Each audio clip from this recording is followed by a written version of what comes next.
हाल ही में आपने बहुत सारे केसेस सुने होंगे हार्ट अटैक को लेकर, और तब से लोगों के मन में ये सवाल पैदा हो रहा है कि क्या वो स्वस्थ तो दिख रहे हैं, लेकिन हार्ट अटैक क्या उन्हें हो सकता है, उसके क्या लक्षण है, क्या सिम्टम्स है। घबराहट सी हर किसी के मन में है, खासतौर पर जो युवा हैं, जिस तरीके से उनके अंदर हार्ट अटैक हो रहा है, तो ये सवाल बहुत आम हो चुका है।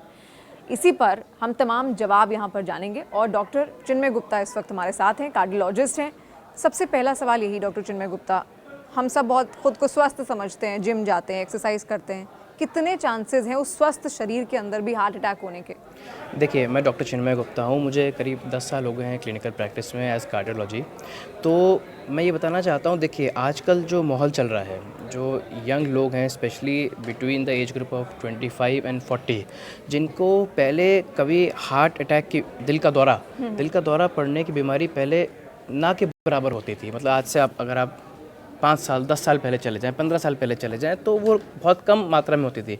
बट हम लोग अक्सर अब आजकल देख रहे हैं कि जैसे न्यूज़ में, चैनल्स में आता रहता है कि कभी कोई एकदम शादी में डांस करते हुए कोलैप्स हो गया, या जिम में एकदम ट्रेडमिल पे दौड़ते हुए कोलैप्स हो गया, एकदम उसको हार्ट अटैक हो गया, हॉस्पिटल जाने का। देखिए हार्ट अटैक में, देखिए मैं आपको शुरू से बताता हूँ, क्योंकि हमारी जो जनता है वो कुछ कॉमन लोग भी हैं, कुछ लेमैन भी, सब समझ पाएँ, सब सारी प्रकार की जनता समझ पाए, तो मैं समझाना चाहता हूँ। देखिए हार्ट हमारे पास एक है, देखिए किडनी 2 हैं, आंखें 2 दी हैं भगवान ने, इंटेस्टिन्स एक लार्ज एक स्मॉल दी है, पर दिल एक दिया है। तो it is a single engine aircraft. Double engine aircraft तो होता है, वो थोड़ा सेफ होता है। 2 हार्ट भगवान ने दिया नहीं है। अब हार्ट का जो भगवान ने जो बनाया है, वो इतना अच्छे तरीके से बनाया है कि आप जब से बच्चा पैदा होता है और बड़े होने की मृत्यु तक, heart is the only organ जो बीट करता रहता है हमेशा। चाहे आप सो रहे हैं, जग रहे हैं, रेस्ट कर रहे हैं, कुछ भी कर रहे हैं, उसका काम चलता रहता है। देखिए हर ऑर्गन को बॉडी में आराम करने का टाइम मिल जाता है। आप सो रहे हैं, ब्रेन आपका रिलैक्स कर रहा है, पानी कम पिया आपने, कुछ किया, तो आप किडनी पार्शियली रिलैक्स्ड होती है, लिवर अपना काम करता है, धीरे धीरे रिलैक्स करता है, पैर हाथ सब आराम करने टाइम मिल जाता है। But heart is the only organ जो रिलैक्स नहीं करता। जब से पैदा होता है बच्चा, मृत्यु तक हमेशा बीट करता रहता है। अब इसमें क्या होता है, हार्ट अटैक एक बड़ी बीमारी है, दिल का दौरा पड़ना। इसके अलावा भी हार्ट में कई बीमारियां आती हैं जो एक स्टैटिक पोजीशन पे हैं, मतलब वो बढ़ नहीं रही हैं विद टाइम। तो उसमें 4 वैल्व होते हैं हार्ट में। एओर्टा होता है, एक बड़ी आर्टरी होती है, कॉमन टर्म्स में बोला जाए बड़ी आर्टरी होती है, उसके 2 लेफ़्ट और राइट 2 होते हैं। हार्ट क्या करता है, पहले खुद की सप्लाई करता है, अपने आप को खून पहुँचाना उसको हार्ट को बहुत ज़रूरी है। जब उसका खून की मात्रा अपने आप को कम हो जाती है तो उसे एंजाइना कहते हैं। एंजाइना मतलब कि क्राइंग ऑफ द हार्ट रोता है कि मुझे ऑक्सीजन नहीं मिल रही। और जब बिल्कुल बंद हो जाता है किसी एक हिस्से में, तो वो दिल का दौरा में कन्वर्ट हो जाती है। तो ये एक बेसिक चीज़ है। उसके अलावा कुछ बीमारियाँ और होती हैं। वैल्व होते हैं, 4 वैल्व होते हैं, लेफ़्ट में 2 होते हैं, राइट में 2 होते हैं। अगर लेफ़्ट में ज़्यादा इंपॉर्टेंट होते हैं वैल्व, अगर उसमें कुछ सिकुड़न हो जाती है या चौड़ा हो जाता है, तो वो अलग अलग टाइप की बीमारियाँ होती हैं। जैसे मैंने कहा, वो स्टैटिक हैं अभी। कुछ होती हैं जन्मजात बीमारियाँ, कंजेनाइटल, जैसे कहते हैं बहुत लेमन लैंग्वेज में कि हार्ट में छेद है, तो वो सेप्टिक वॉल्व में एक बाईपास बन जाता है, जो लेफ़्ट टू राइट शंट बन जाता है, जिसमें ऑक्सीजनेटेड ब्लड, डीऑक्सीजनेटेड ब्लड वो मिक्स हो जाता है। तो जन्मजात बीमारियां हैं। तो वो विद टाइम अभी उसका अकरेंस बढ़ नहीं रहा है। बट जहाँ तक दिल के दौरे की बीमारी की बात है, वो विद टाइम बढ़ रही है, और उसका हमें काफ़ी ध्यान देना है सब लोगों को। पर इसकी कारण क्या है? जैसे अभी आईसीएमआर और एम्स की स्टडी भी आई, तो उन्होंने कहा वैक्सीन को लेकर बड़ी बातें हो रही थी। हासन एक शहर है कर्नाटक में, वहाँ पर बड़े सारे केसेस आए, 40 दिन में 21 लोगों की मौत हुई है। अभी भी 24 घंटे में कुछ आंकड़े निकल कर सामने आए। तब ये आईसीएमआर की ओर से भी क्लियर किया गया कि वैक्सीन इसका कारण नहीं है, लाइफस्टाइल और पुरानी जो बीमारियाँ रही हैं वो इसका कारण है। तो लाइफस्टाइल कैसी होनी चाहिए एक स्वस्थ हार्ट के लिए? देखिए हम क्या ऐसा कर रहे हैं जिससे ब्लॉकेजेस आ रही हैं? देखिए हम लोगों का जो आजकल का युवा लोगों का लाइफस्टाइल है, एक्सेसिव स्ट्रेस नंबर 1, नंबर 2 जो हम लोग फास्ट फूड खाते हैं या जंक फूड खाते हैं, इसको कहते हैं, उससे काफ़ी ज़्यादा पॉलीसैचुरेटेड फैट, अनसैचुरेटेड फैट जो जाता है, उससे काफ़ी ज़्यादा इसकी मात्रा बढ़ गई है कि हार्ट में जो कोलेस्ट्रॉल जमता है आर्टरीज़ में, वो कोलेस्ट्रॉल जमना बढ़ गया है। और हमारा, आप पहले देखा जाए, अगर पहले आप 5 इयर्स 10 इयर्स बैक चले जाइए, तो वो चीज़ें पिज़्ज़ा हो गया, बर्गर हो गया, फ्रेंच फ्राइज़ हो गई, आप काफ़ी फास्ट फूड, मैकडॉनल्ड्स, काफ़ी चीज़ें खुल गई हैं। उससे वो that plays a major role कि वो चीज़ें अगर ना होती या कम हो, तो उससे काफ़ी फ़र्क पड़ेगा। दूसरा जो आपने क्वेश्चन पूछा ICMR और जो एम्स ने जो साथ मिल के रिसर्च की है, जो रिलेशन है कोविड वैक्सीन और हार्ट अटैक में, वो उन्होंने कहा है, केस कंट्रोल स्टडी नाम की एक स्टडी होती है जो स्टडी करी है उन्होंने, उसमें कि इन दोनों का कोई रिलेशन नहीं पाया गया है। कोविड अपने आप में एक ख़राब बीमारी है बहुत, जो हमने देखा फर्स्ट वेव आई, सेकेंड वेव आई, थर्ड वेव आई, एंड वी एक्सपेक्ट कि आगे ना आए, उसके लिए ही वैक्सीन लगवाई गई है। But lifestyle issues, genetic predisposition, जिसके किसी के फादर, मदर, ग्रैंडफादर, ग्रैंडमदर में पहले हार्ट डिजीज़ रह चुका है, तो वो आज की जनरेशन हार्ट डिजीज़ के लिए ज़्यादा प्रोन हो जाती है। आजकल आप ज़्यादा देखेंगे अच्छा, अब जब खान पान की बात आई है तो एक और चीज़, कई लोगों ने व्रत रखना शुरू किया है। अभी जो शेफाली जरीवाला का जो केस हुआ उसमें ये पाया गया था कि उससे ठीक पहले उन्होंने डेथ से ठीक पहले व्रत रखा था। व्रत रखने के बाद शायद उन्होंने कुछ खीर या कुछ खाया ऐसा मीठा, और उसके बाद उन्होंने दवाइयाँ खाली पेट, और उससे लो ब्लड प्रेशर हुआ और वही हार्ट अटैक का कारण बना। ये व्रत रखना भी क्या खतरनाक है, ये भी हार्ट अटैक के लिए, जो आजकल डाइट चल रही है, फीमेल्स के अंदर बड़ा शौक है। देखिए, व्रत रखना तो हमारे, मैं तो कल्चर का हिस्सा रहा है, कल्चर का हिस्सा रहा है, और आज से नहीं बहुत सालों से चलता आ रहा है। पर ये जो व्रत को जो डाइट पे अब ले आए हैं कि हर दिन लगभग डाइट ही कर रही फीमेल्स, कभी सुबह का खाना नहीं खाती, कभी शाम का, या फीमेल का, मेल्स भी, उनके अंदर भी बड़ा डाइट शौकीन है, तो क्या ये भी कारण है हार्ट अटैक का? देखिए, हर चीज़ एक लिमिट में आपको सूट करती है। हाँ। कोई भी चीज़ लिमिट से बाहर चली जाती है, चाहे वो कोई भी चीज़ हो, हाँ। तो वो आपको कहीं ना कहीं बॉडी के उसमें नुकसान पहुंचाती है, हेल्थ इश्यूज़ में।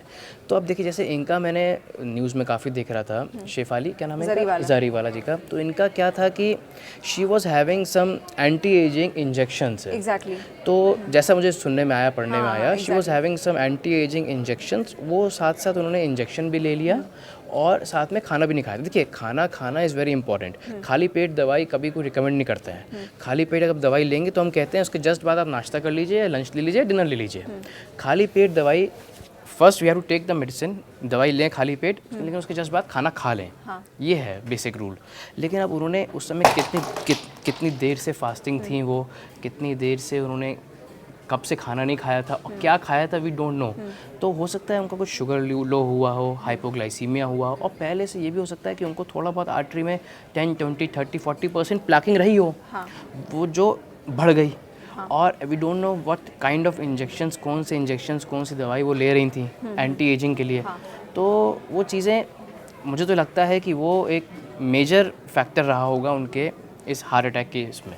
तो आप मानते हैं इस बात को कि एंटी एजिंग दवाएं बहुत ज़्यादा महिलाएं इस वक्त लेती हैं? फैशन का ऐसा ट्रेंड बना है कि यंग सबको दिखना है, पर खान पान के ज़रिए नहीं, डाइट के ज़रिए वो भूखी रहेंगी, इसके अलावा एंटी एजिंग दवाएं लेंगी। वो किस तरीके का असर करती हैं शरीर पर? भूखा रहना कितना हार्ट को दिक्कत देता है? देखिए, अगर आप, जैसे मैंने कहा, कल्चर है हमारा, हम लोग, हाँ। मेरी मदर, मेरी ग्रैंड मदर, सब लोग व्रत करते हुए आए, कभी इस भगवान का, कभी उस भगवान का, हर मंडे, हर सोमवार को व्रत करते हैं। देखिए, भूखा रहना हफ्ते में 1 बार 2 बार ठीक है, चलता है। जैसे अब देखिए, अब जैसे मुस्लिम्स हैं तो उसमें रोज़ा करते हैं, हिंदू हैं तो करवा चौथ रखते हैं, उसमें पानी भी नहीं पीते हैं। तो मतलब निर्जल रहते हैं। तो वो चीज़ें जो हैं वो हमारा कल्चर का पार्ट है, वो चीज़ें फ़र्क नहीं लाएंगी।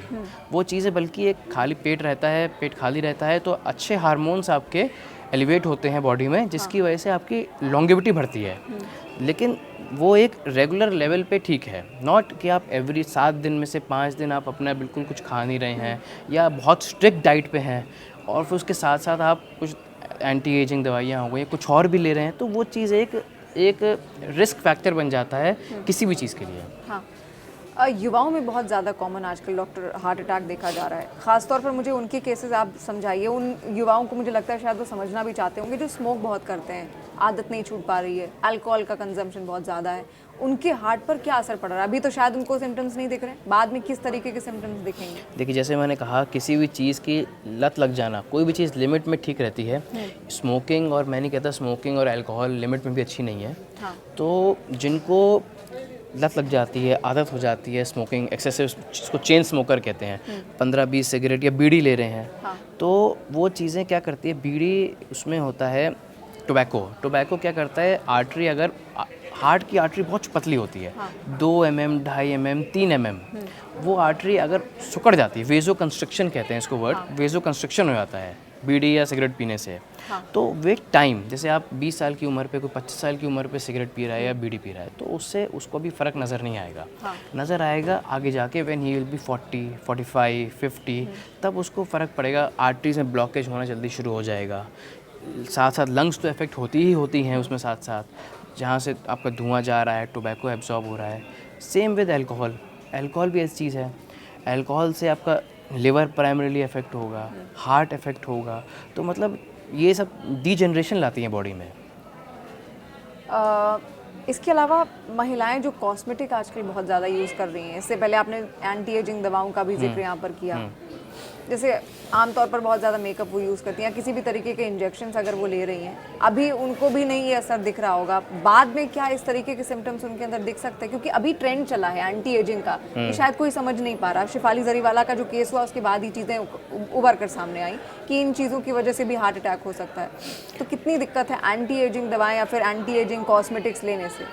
देखिए, कॉस्मेटिक्स अगर आप बॉडी के ऊपर ऊपर लगा रहे हैं, क्रीम हो गया, पाउडर हो गया, कोई भी चीज़ हो गई, तो वो चीज़ हार्ट को इफ़ेक्ट नहीं करेगी। आई कैन नॉट से एग्जैक्टली, बट वो चीज़ हो सकता है आपको फ्यूचर में जाके उसमें कुछ ऐसे कंपाउंड्स हो या कुछ कॉम्पोजिशन हो जो आपको स्किन पे असर करे। जैसे लिपस्टिक्स हो गई या कुछ काजल टाइप हो गया। जैसे बच्चों को आज बहुत ट्रेंड है, हमारे बच्चों को जो छोटे पैदा होते हैं बच्चे, उनकी आंखों में काजल लगा देते हैं। देखा होगा आपने, स्पेशली कोई 3 टायर 3rd टायर सिटी में, गाँव में एक ट्रेंड है काजल लगाए थे कि नज़र ना लगे, कुछ ना लगे। तो वो चीज़ मेडिकली रिकमेंडेड नहीं है। वो चीज़ मेडिकली रिकमेंडेड नहीं है कि आंखों में इन्फेक्शन हो सकता है। बच्चे की आंखें होती हैं, उसमें बच्चा ना बता सकता है ना कुछ कर सकता है। तो वो चीज़ें मेडिकली रिकमेंडेड नहीं है, बट वो प्रथा चली आ रही है, पुरानी चल रही है। अब हर किसी को पता भी नहीं है, बट जिनको मैं देखता हूँ मैं बताता हूँ कि आप अगर आप नज़र के लिए टीका लगा रहे हो तो आप कहीं और लगा लो, कान के पीछे लगाओ, कहीं लगाओ, आँखों पर आपका वो नहीं लगना चाहिए, because it can react any time. Means cosmetic can harm the heart too. नहीं, हार्ट में कह रहा हूँ, जो आप ऊपर से लगा रहे हैं वो दिक्कत नहीं देगा आपको हार्ट पे। स्पेशली जो आप आईवी ले रहे हैं, आप डायरेक्ट वेन में डाल रहे हैं या खा रहे हैं, दैट कैन इफेक्ट। वो भी कभी कभी ठीक है, देखिए कभी कभी ठीक है आप, लेकिन अब एवरीडे रोज़ का वो चल रहा है, लॉन्ग टर्म चल रहा है, पिछले 3-4 साल से चल रहा है, तो वो धीरे धीरे यू नेवर नो। देखिए आज ये नई नई चीज़ें आई हैं, ये 10 साल में शुरुआत धीरे धीरे हुई है। आपको इस चीज़ के कभी आगे आफ्टर इफेक्ट्स अभी पता नहीं है। हम लोग भी देखिए देख रहे हैं, ये स्टडीज़ चल रही हैं अभी। पहले कभी कोई इस तरह से एंटी एजिंग कंपाउंड्स आईवी लेता नहीं था, but we are now seeing, हम आजकल देखते हैं कि भाई आजकल इसका पोस्ट 3 इयर्स 4 इयर्स 5 इयर्स क्या इफेक्ट हो रहे हैं। Same with protein. प्रोटीन जैसे जिम में लोग जाते हैं, जैसे आपने देखा होगा, मैं आपको बताऊं, सेलिब्रिटी राजू श्रीवास्तव, सिद्धार्थ शुक्ला और 2-3 और लोग हैं जो उसको साउथ के भी हैं। तो multiple factors are taking place. तो प्रोटीन पाउडर भी क्या इफेक्ट करता है हार्ट को? Protein powder in excess heart को इफेक्ट नहीं करेगा, बट स्टेरॉइड्स कुछ लोग लेते हैं। स्टेरॉइड्स लेना जैसे बॉडी बिल्डिंग के लिए, मसल्स, स्पेशली बॉडी बिल्डर्स जो होते हैं, कई लोग स्टेरॉइड्स ले लेते हैं जिम मतलब अपना मसल टोन बढ़ाने के लिए। तो वो चीज़ हार्ट को इफेक्ट करती है डेफिनेटली। दैट जो चीज़ आपके, मान लीजिए आपको अगले 40 साल में आपका 10%, 20%, 30% प्लैकिंग होने वाली हार्ट में, उससे आपको कोई फ़र्क नहीं पड़ेगा। आप नॉर्मल काम करेंगे, चलेंगे फिरेंगे, अपना एसिम्प्टोमेटिक रहेंगे। लेकिन वही चीज़ आप अगर आप स्टेरॉइड्स लेंगे, आप बोलेंगे, तो वो एक्सेलरेट होकर 70, 80, 90% पहुँच सकती है, एंड इवन आर्टरीज बंद भी कर सकती है, जिससे आपको हार्ट अटैक या दिल का दौरा पड़ने के चांसेस बढ़ जाते हैं। ओके अच्छा, सिम्टम्स क्या हैं? जैसे कुछ बोलते हैं कि लेफ्ट हैंड में झंझनाहट हो, तो कई महिलाओं के अंदर कमर दर्द भी अगर है तो भी क्या वो सिम्टम है? देखिए हमारा हार्ट जो है, कैसे बताता है? हार्ट जो है सेंटर में होता है, it is in the centre of the chest, slightly tilted towards the left, है ना। एपेक्स नीचे होता है, बेस ऊपर होता है। तो जब भी कोई भी हार्ट का सिम्टम होता है, सबको ध्यान रखना चाहिए। तो हार्ट का दर्द लेफ्ट बाह में आएगा, इवन स्मॉल एक फिंगर में अगर ऐसे झुंझुनाहट हो रही है सिर्फ एक फिंगर में, टिप पे, that can also be a symptom of the heart. हाँ, मतलब ज़रूरी नहीं कि पूरा हाथ आपका वहाँ पे पेन करे, नहीं। मैंने देखा है कई पेशेंट्स जो आते हैं सिर्फ यहाँ पे टिंगलिंग हो रही है, खुजली हो रही है, या सुई चुभ रही है इस उंगली में, मिडिल फिंगर में, वो चीज़ भी मैंने ECG कराया, ईको कराया, TMT कराया, तो उनका हार्ट में डिजीज़ निकला। तो symptoms can vary, individual to individual vary करता है सिम्टम्स। किसी को बहुत पेन हो जाता है एकदम, जैसे ऐसा लगता है कुछ आपने 2 किलो का कोई पत्थर रख दिया हो यहाँ पे, भारीपन बहुत होता है, सांस लेने में दिक्कत होगी, या फिर आपको जबड़े में पेन आएगा, जॉ में। ये भी बड़ा क्लासिकल सिम्टम है अंजाइना का कि जबड़े में पेन आ जाएगा। कुछ का पीछे कमर में चला जाता है पेन, जैसे आप कह रहे हैं कुछ महिलाओं को पेन पीछे चला जाता है। तो मिमिक करता है चीज़ें। देखिए गैस्ट्राइटिस, एसिडिटी, ये पेन और हार्ट का पेन मिमिक करता है, बट बड़ा टेक्निकल है कि आप उसको with some blood test, ECG, मतलब इसमें ज़रूरी यही है कि कहीं पर भी अगर बॉडी पेन आपके है तो आप बेहतर यही है कि पहले डॉक्टर से कंसल्ट करें। अपने जो भी फैमिली फिजिशियन हैं, कार्डियोलॉजिस्ट हैं क्योंकि कई बार हम उस दर्द को इग्नोर ना करें। एग्जैक्टली, हम यही करते हैं कि हम उसे इग्नोर करते हैं। कभी इग्नोर नहीं करना चाहिए कि एसिडिटी हो रही है, मैं दूध पी लेती हूँ, ठंडा पानी पी लेती हूँ, या कुछ गैस्ट्रिक दवाई खा लेती हूँ, उसको ठीक हो जाता है टेम्पररी, बट उसको इग्नोर नहीं करना चाहिए कभी भी। वो अपने हमेशा दिखाएं डॉक्टर को। अच्छा, कई लोग ये पिंपल्स से भी जोड़ते हैं, ये आजकल बड़ा ट्रेंड चल रहा है, फेस रीडिंग होती है पिंपल्स की, कि अगर आपके गालों पे है तो स्टमक से वो रिलेटेड है। कई डॉक्टर्स में एक्सपर्ट्स को ही सुन भी रही थी कि अगर आपके नोज पे, अगर टिप पे, यहाँ पे अगर आपके पिंपल होता है तो that is related to heart. देखिए मैं नहीं मानता कि वो जो टिप पे है आपकी नोज़ पे कि वो हार्ट से रिलेशन में है, ऐसा नहीं है। इस एरिया को हम लोग, ये वाला लिप, अपर लिप और नीचे तक एरिया जो होता है, इसको डेंजरस एरिया ऑफ फेस कहते हैं, क्योंकि ये एरिया डायरेक्टली कनेक्टेड है ब्रेन से। तो पिंपल्स सबको होते हैं ऑलमोस्ट। जो ट्रांजिशन होता है 15 साल की उम्र से लेके 25 साल की उम्र में, जो हार्मोन्स का चेंज ओवर होता है मेल्स में, फीमेल्स में, उसमें काफ़ी चांसेस होते हैं पिंपल्स होने के। बट वो जो चीज़ है कि यहाँ राइट चीक में पिंपल हुआ है तो ये इस चीज़ की बीमारी है, लेफ्ट में हुआ है तो इस चीज़ की बीमारी है, कान पे हुआ है तो इस चीज़ की बीमारी है, वो चीज़ इतना सिग्निफिकेंट नहीं है। हाँ, मतलब वो कुछ भी रिलेट नहीं करता। नहीं, पिंपल्स जिसको है उसको उसका हार्ट बिल्कुल ठीक भी हो सकता है, और जिसको पिंपल्स हैं और नहीं भी हैं उसका भी हार्ट डिजीज़ हो रही है। तो they are not related to each other. Okay, अगर है तो बाय चांस वाली बात है, चांस की बात है कि इसको यहाँ पिंपल है तो उसको हार्ट डिजीज़ भी निकल आया, तो वो that is only a chance. Okay. इसके अलावा आपने मेल फीमेल वाला फैक्टर भी यहाँ बोला। मेल्स में कहा जाता है कि ज़्यादा चांसेस होते हैं हार्ट अटैक के इन कंपैरिजन टू फीमेल्स। हाँ, ऐसा था पहले, पर अभी मुझे किसी ने पूछा भी कि अगर आप आएंगे तो मैं आपसे सवाल ज़रूर करूँ कि ऐसा भेदभाव आखिर ये हार्ट क्यों करता है, मेल और फीमेल? मेल्स में ज़्यादा है, देखिए मेल्स में, देखिए देखा जाए तो आजकल तो मैं देखता हूँ, आजकल तो वुमेन में, गर्ल्स में भी ज़्यादा हो रहा है ये चीज़, हार्ट अटैक ज़्यादा हो रहा है। लेकिन बेसिक रीज़न क्या है, क्यों ऐसा? देखिए बेसिक रीज़न ये है, मेल्स जो बॉडी बनती है ना, पहले तो हम लोग मानते थे कि ले मैन की लैंग्वेज मानते थे कि मेल्स काम करते हैं, स्ट्रेस ज़्यादा रहता है, आपका घर चलाने का स्ट्रेस होता है, वॉट एवर द रीज़न है ना, तो वो लगता था उनको कि भाई ये स्ट्रेस का फैक्टर है, लेकिन ये ऐसा था नहीं। अब जैसे फीमेल्स भी इक्वली हैं एक तरह से, दोनों मेल फीमेल, तो अब साथ साथ उनको भी ये चीज़ देखने को मिल रही है। तो इसमें कोई ऐसा कोई बायोलॉजिकल सिस्टम नहीं है कि मेल्स को ज़्यादा होगा फीमेल्स को कम, ऐसा कोई जीन नहीं है, ऐसा कोई क्रोमोसोम नहीं है, ऐसा कोई सेल नहीं है, मतलब ये पहले की धारणाओं के हिसाब से काम के आधार पे बनाया गया कि जो काम पहले की पुरानी बातें, अब दोनों इक्वली करते हैं, विमेन भी उतनी ही वर्किंग है जितना मेन है, तो दोनों में बराबर सिम्टम्स हैं।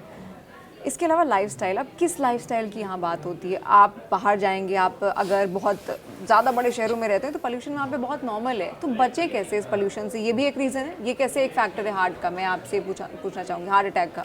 देखिए और इससे बचे कैसे, इस पोल्यूशन से कैसे बचें आप? देखिए पोल्यूशन से बचने का, मैं क्या, सांस तो लेनी है आपको, काम भी करना है, शहर में रहना भी है, you have to earn your living, सब कुछ करना है। तो फिर अब इसमें बचने का यही तरीका है कि अगर बहुत ज़्यादा AQI लेवल जो हम लोग आजकल देखते हैं, बहुत ज़्यादा है, ख़राब है बहुत ज़्यादा, तो आप मास्क पहने। सबसे बेसिक चीज़, सबसे सिंपल चीज़ तो है कि आप मास्क पहन के काम करें। पर उससे कितना बचाव होता है उस मास्क से भी, क्योंकि आप रोज़ उस प्रदूषण में जा रहे हैं? देखिए एक्चुअली क्या है ना, आप रोज़ प्रदूषण जा रहे हैं, वो primarily it does not affect your heart, it affects your lungs.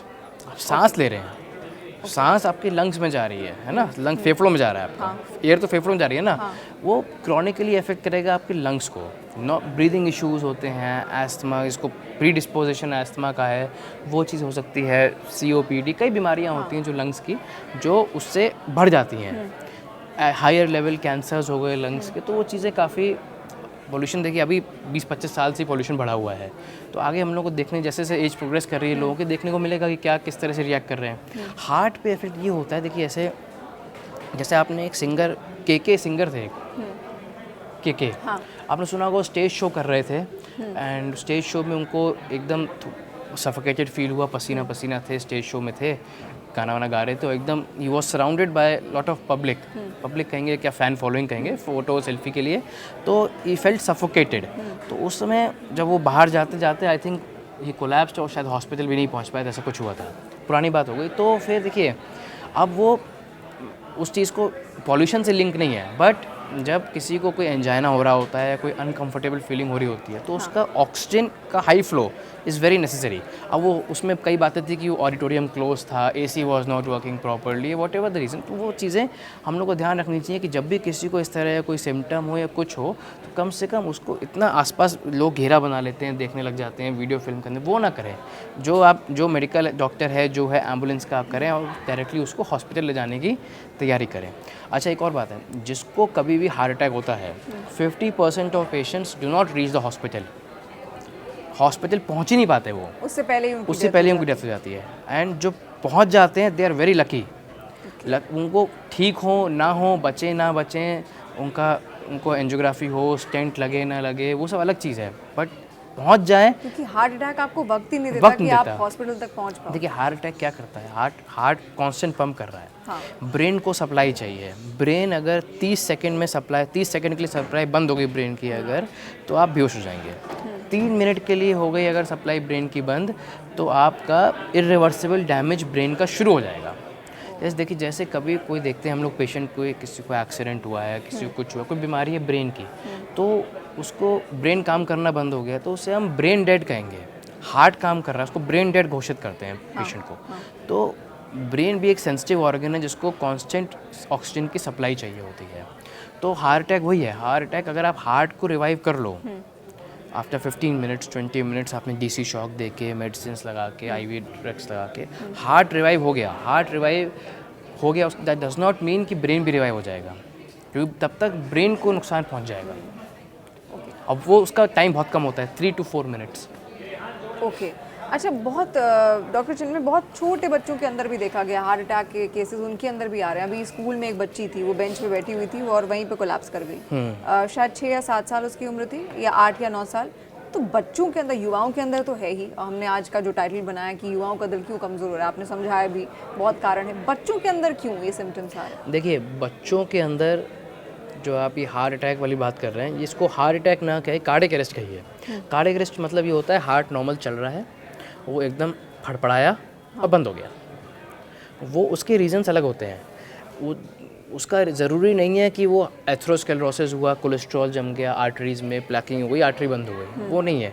कई बच्चों को, मैंने जैसे जन्मजात बीमारी में बात कही, कई लोगों को क्या होता है कि डायलेटेड कार्डियोमायोपैथी कहते हैं उसको। उसमें क्या होता है, हार्ट का साइज़ जो नॉर्मल साइज़ है, मुट्ठी बराबर होता है, वो बढ़ गया। उसमें क्या होता है, हार्ट का जो रिदम होता है, इलेक्ट्रिकल सिस्टम होता है हार्ट का, left ventricle, right ventricle, left atria, right atria, तो इलेक्ट्रिकल सिस्टम होता है कि हार्ट किस हिसाब से बीट करना है।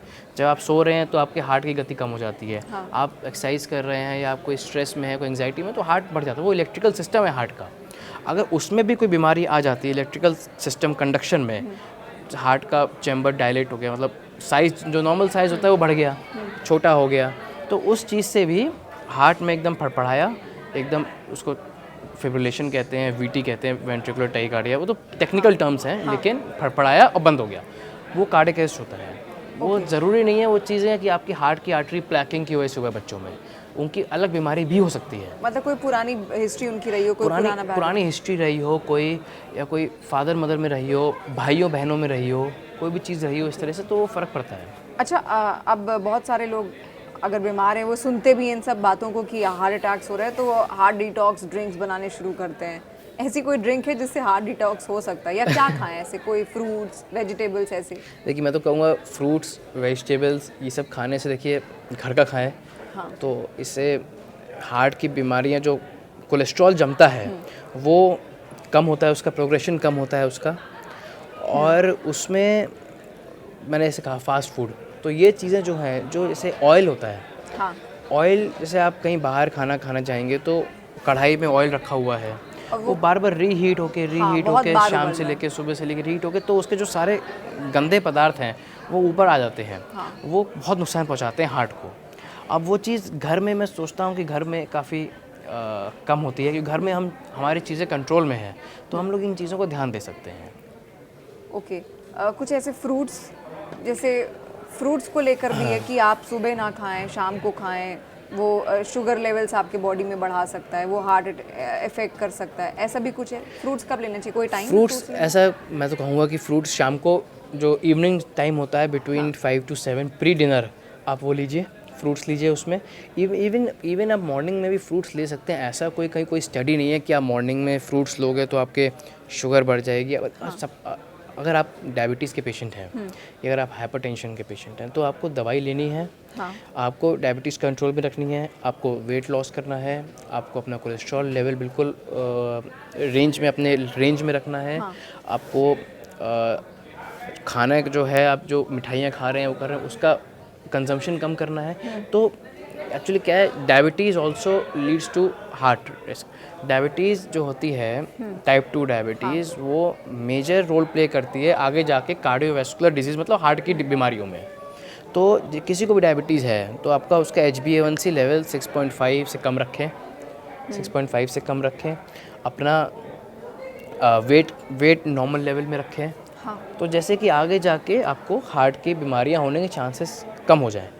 स्पेशली जो लोग जेनेटिकली प्रीडिस्पोज्ड हैं, मतलब कि फादर को हार्ट डिजीज़ हो चुका है, मदर में है, ग्रैंडफादर ग्रैंडमदर में है। मैं कभी हमेशा पेशेंट देखता हूँ, हमेशा उसकी फैमिली हिस्ट्री ज़रूर लेता हूँ। क्योंकि फैमिली हिस्ट्री से अंदाज़ा लग जाता है। जैसे किसी के फादर को 45-50 की एज पे हार्ट अटैक हुआ हो, स्टेंट लग गया हो, तो उसमें आप 10 साल नीचे कर लो मोटा मोटा। ज़रूरी नहीं है कि 10 साल नीचे उसके बच्चे को 30-35 की एज पे हो सकता है, चांसेस बढ़ जाते हैं। ज़रूरी नहीं है कि हो ही जाए, मतलब you have to keep a check. Investigations करने में कोई बुराई नहीं है। देखिए, ECG कराएं, TMT कराएं, कोई दर्द हो रहा है तो अपने फैमिली फिजिशियन, अपने डॉक्टर को मिलें, कार्डियोलॉजिस्ट को मिलें, ठीक है। टेस्ट, ब्लड टेस्ट कराएं जो भी रिक्वायर्ड हैं, हर 6 महीने पे कराएं। और स्पेशली जो प्रीडिस्पोज्ड हैं पहले से, उनका तो खास तौर से ध्यान रखना चाहिए अपने आप को। ओके, अच्छा, एक आखिरी सवाल आपसे करूंगी डॉक्टर, हेल्दी लाइफस्टाइल क्या है और कैसे मेंटेन करें? मतलब लोग खुद को कैसे बचा सकते हैं हार्ट अटैक से? देखिए, इसका शॉर्ट क्रिस्प जवाब देता हूँ मैं आपको। जो भी एज ग्रुप है 20-40 के बीच में, उनको स्पेसिफिकली बाहर का खाना, जंक फूड, फास्ट फूड है, वो तो बिल्कुल बहुत कम से कम खाएं। और अगर खाना भी है तो बहुत स्ट्रीट फूड ना खा के एक अच्छी जगह से खाएं। तो देखिए, टेस्टी ज़रूर होता है बाहर का खाना, मन करता है खाने को, लेकिन अब क्या करें, उसको देखिए नुकसान करता है क्रॉनिक, आगे विद लाइफ विद एज नुकसान तो करेगा। देखिए, आपको चाहे वो लिवर पे इफेक्ट करे, चाहे वो हार्ट पे करे, चाहे वो आपके डायबिटीज़ को आपको शुगर शूटअप कर दे, वो चीज़ें करती हैं। तो वो चीज़ का कम से कम यूज़ करें जितना आप कर सकते हैं कंट्रोल। दूसरा, कोई भी चीज़ ऐसी ना लें जो चीज़ जैसे मतलब जिसके बिना भी काम चल सकता है। अल्कोहल, सिगरेट, स्मोकिंग, अल्कोहल हो गया 2 चीज़ें। तीसरा हो गया स्टेरॉइड्स जो लगवाते हैं। एक्सेसिव प्रोटीन ना लें। अगर कोई बॉडी बिल्डर्स या कुछ ले भी रहे हैं तो keep a check on your अच्छा, प्रोटीन में भी प्रोटीन पाउडर ना लें, या जैसे प्रोटीन कई लोग अंडे के जरिए ले लेते हैं, सोयाबीन के जरिए ले लेते हैं? अंडा is okay, egg is okay, boil egg is okay, पर जो अंदर का येलो वाला होता है पार्ट, योक होता है उसका, उसमें कोलेस्ट्रॉल बहुत ज़्यादा होता है, तो वो अवॉइड करें। अगर आप 4 एग्स ले रहे हैं तो 1 का वो योक लें अंदर का, बाकी 3 का ना लें। इस तरह से कुछ डिवाइड कर लें, क्योंकि कोलेस्ट्रॉल बढ़ जाता है, उससे LDL बढ़ता है। दूसरा, आपके फिर मैंने अल्कोहल कह दिया, स्मोकिंग कर दिया आपका। डाइट मैंने कहा कि अच्छी डाइट लें, फ्रूट्स, वेजिटेबल्स, घर का खाना जितना ज़्यादा हो सके, गुड डाइट, बैलेंस डाइट लें। और कोई भी चीज़ ऐसी जो बाहर से चीज़ ना लगे, आप समझ रहे हैं, मतलब IV कुछ भी ना लगवाएं। जैसे चाहे आप ग्लूटाथियोन के इंजेक्शंस हों, एंटी एजिंग जैसे ब्रॉड टर्म में कहें, चाहे आप उसके स्टेरॉइड्स के इंजेक्शंस हों, चाहे वो ऐसी कोई चीज़ हो जो आपके IV जा रही है, और एक्सेसिव किसी भी चीज़ से कंजम्पशन ना करें, कोई भी दवाई का। अगर दवाई रिकमेंडेड है, आपकी बीमारी के लिए है, तो ज़रूर लें। दवाइयाँ फॉलो करें, डॉक्टर्स की जो राय है वो फॉलो करें। और कोई भी चीज़, मतलब कि ऐसा नहीं है कि आप जैसे डायबिटीज़ है आपको, तो आप दवाई स्किप करके आप उसको वो कर सकते हैं, ऐसा नहीं है। आप एक लेवल तक, हद तक कंट्रोल कर सकते हैं डायबिटीज़। आप वेट लूज़ कर लीजिए, आप एक्सरसाइज करना शुरू कर दीजिए, तो वो चीज़ कर सकते हैं। बट आई थिंक, मुझे लगता है कि एक लेवल पे जाके आपको मेडिसिन की ज़रूरत पड़ती है, बिकॉज यू आर जेनेटिकली प्रीडिस्पोज्ड। अगर जेनेटिकली प्रीडिस्पोज नहीं भी हैं तो वो स्टार्टिंग ऑफ जेनेटिक्स, कहीं ना कहीं से स्टार्ट तो होती है। देखिए ना चीज़ें, और उसके लिए ज़रूरी है कि अगर कोई भी लक्षण आपको तुरंत दिखे तो आप डॉक्टर से पहले कंसल्ट करें। ये ना सोचें कि कोई मामूली सा दर्द आपको सेल्फ होता है ट्रीटमेंट ना करें। या एसिडिटी है, जैसे डॉक्टर ने भी यहाँ पर बताया। और बहुत सारे सवालों के जवाब आज दर्शकों को यहाँ पर मिल गए होंगे, लेकिन सबसे ज़रूरी है अपने हार्ट का पूरा ख्याल रखें। और जैसा डॉक्टर ने कहा, एक हेल्दी लाइफस्टाइल मेंटेन करना हम सबकी जिम्मेदारी है और हम सब बेशक वो चीज़ करेंगे भी। कोई और सवाल आपका होगा कमेंट सेक्शन के जरिए ज़रूर हम तक पहुँचाइए।